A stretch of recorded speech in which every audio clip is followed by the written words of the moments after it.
You mentioned it, too. The polls closing at this hour in Pennsylvania. Let's go up there and see if we've got any vote in. We'll start. Okay, we have a little bit of vote in here. This is the Democratic Senate primary here. This is from Allegheny County. Interestingly, Fetterman and Connor Lamb both claim Allegheny is their home county. What you're looking at here, again, this is vote by mail. That's what Allegheny said they were going to release first.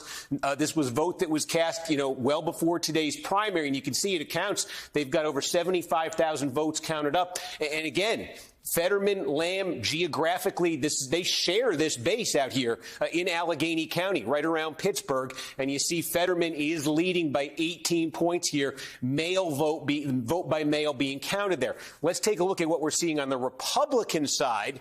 So again, same thing, Allegheny County. Notice how much smaller the numbers are. Obviously, Allegheny County, a Democratic county, but also Republicans don't use vote by mail nearly as much as Democrats do. But this is the county. David McCormick, this is his home county.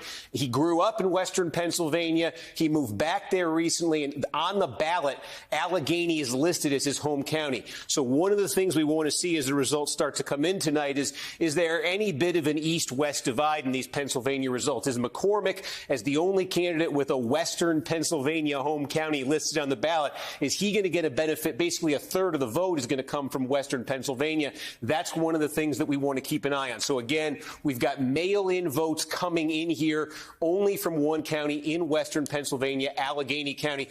Both Oz and Barnett, they list the Philadelphia suburbs as their home base. So obviously much more to come there. And let's check in on that Republican gubernatorial primary you mentioned as well. I imagine we'll see something similar. Again, now, this is where it gets really interesting because, again, mail ballots in Allegheny County, it's worth. This is Melissa Hart, former congresswoman who you see actually leading. She dropped out of the race a few days ago. Remember, there's an effort here. Melissa Hart was there were a couple other candidates here. Corman, here we go. There were a couple candidates who dropped out at the last minute trying to prevent Mastriano from getting the nomination. So she dropped out. She endorsed Lou Barletta. But, of course, vote by mail, these are votes that were cast before she dropped out, votes that were cast before that development in this campaign. So you're seeing here actually.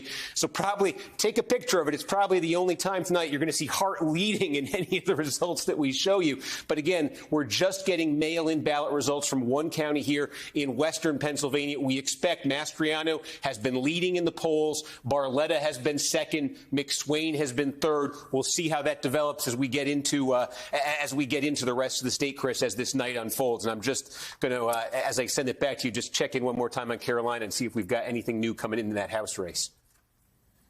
Let me I think, important point as we go through the night here that I think we should all sort of keep in mind. One is that all votes are equal, right? So just to make that obvious to everyone, like however people cast their votes, they're coming in different ways. It's all the same thing. But it is interesting that basically what I'm hearing from you is behavior's been polarized such that Democrats use early voting more than Republicans. And then within Republican voting, Trumpier voters vote more on Election Day and are less akin to use it early. So there's like this spectrum because of Trump's sustained attacks on early voting, absentee voting. We see this behavioral shift such that the sort of closer you are to Trump aligned, the more likely you are to vote on Election Day. So we saw this in Ohio a couple weeks ago when J.D. Vance had Donald Trump's endorsement. And what we got in Ohio initially was the early vote. And in the early vote, Vance was actually struggling a bit, and the more moderate candidate, Dolan, was actually leading. And then what happened was we got the same day vote that got reported out, and there was about a 10 or 15-point jump in Vance's direction. I think that dynamic is particularly worth keeping an eye on here in Pennsylvania, because in Pennsylvania, they've got mail-in voting and they've got same-day voting. They don't have this layer in between. So I think one thing we're going to be keeping an eye on as these results come in tonight, I'm going to try to be constantly letting you know, is this mail vote we're looking at? Is the same-day vote still to come? Because certainly the expectation here is that somebody like Mastriano is going to do a lot better when you get to the same-day vote. Somebody like Barnett in the Senate race is going to do a lot better with the same day vote. Again, I think we're just looking. These are some of the Philadelphia. I think we're looking here.